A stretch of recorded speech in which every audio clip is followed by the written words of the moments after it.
Everyone, at some point in life, chases something: success, love, money, recognition. But sometimes, after chasing for so long, we pause and ask, what am I really running toward?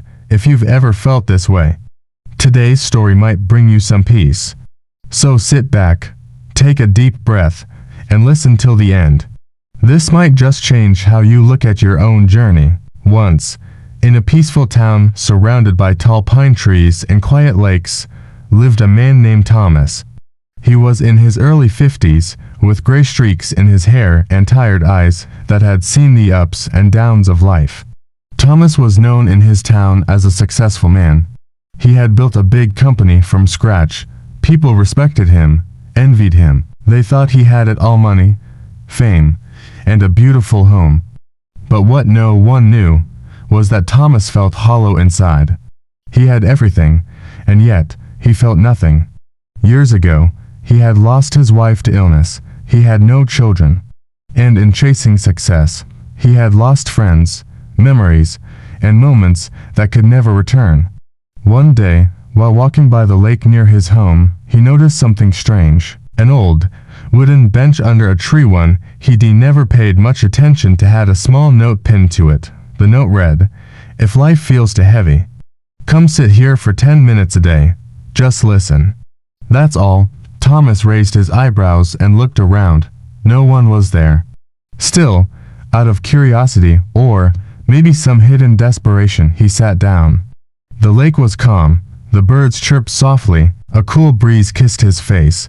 And for the first time in years, Thomas did nothing. No phone calls. No meetings. No thoughts about deadlines. Just silence. He stayed for a while, then got up and went home. But something about that bench pulled him back. The next day, and the next, and the next. He began visiting every day. 10 minutes turned to 20, then an hour, and with every visit, he began noticing little things. The sound of water lapping against the shore. The way the sun danced on the lake surface at sunset. The smell of pine needles after rain, but more importantly, he started noticing something within himself, a stillness, a peace. One evening, after a month of sitting at that bench, Thomas noticed a woman sitting beside him. She looked to be in her late 70s. Her hands were wrinkled, but her eyes sparkled like stars. Without looking at him, she said, "You finally started hearing it." Thomas was surprised. Hearing what? She smiled and pointed toward the lake. Life, not the noise, but the life beneath the noise. Thomas didn't know what to say. The woman turned to him and added, "That bench saved me once. I used to come here every day after I lost my son. I was drowning in grief. Then someone left a note for me. Just like the one you found." Thomas looked at her, stunned. "But who left the note?" he asked. The woman smiled. "Someone who sat here before me, and now I leave it for others. We don't know each other, but we heal each other." That night, Thomas sat long after she had gone. He watched the stars. He thought about his life, about what he had been chasing, and how little time he had spent simply being, simply feeling. He went home, and the next morning brought a new note.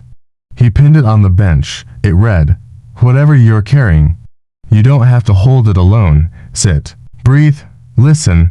Life is still speaking to you." Months passed. Thomas changed. He didn't give up his business, but he slowed down. He started mentoring young people. He visited old friends. He planted trees. He laughed more. He even adopted a dog. One day, a young woman stopped him near the bench. With tears in her eyes, she said, "That note, it helped me. Thank you, whoever you are." Thomas smiled. "I didn't write it," he said. "I just passed it along." This story reminds us of something very important. We spend so much of life running, but happiness is never waiting at the end of the race. It's hidden in the pauses, the small, quiet moments we often ignore. A walk by the lake, a deep breath, a simple conversation with a stranger, or a note on a bench. True healing comes when we stop trying to escape life and start trying to experience it. So, be today, just for 10 minutes. Put down your phone, Step outside and listen. Life is still speaking to you. If this story touched your heart, please subscribe to our channel, like the video, and share it with someone who might need this message today. And remember, even one quiet moment can change your life.